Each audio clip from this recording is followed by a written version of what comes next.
সিজদায় গিয়ে এই দোয়াটি যদি 10 বার পড়তে পারেন, দুনিয়ার মধ্যে এমন কোনো চাওয়া নাই যে আল্লাহ তাআলা আপনার কবুল করবে না।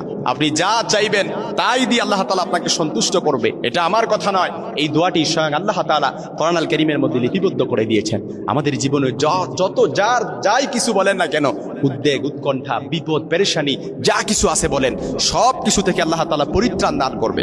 আপনি ঋণের বোঝায় চাপা পড়ে আছেন, ঋণে জর্জরিত আছেন, ঋণ থেকে মুক্তি পাওয়ার জন্য আপনি যদি সিজদায় গিয়ে এই দোয়াটি 10 বার পড়তে পারেন, আল্লাহ তাআলা ঋণ থেকে মুক্তি দান করবে। মামলা মোকদ্দমায় জড়িয়ে আছেন, সিজদায় গিয়ে এই দোয়াটি যদি 10 বার পড়তে পারেন, আল্লাহ তাআলা মামলা মোকদ্দমা থেকে আপনাকে মুক্তি দান করবেন। কেন বললাম?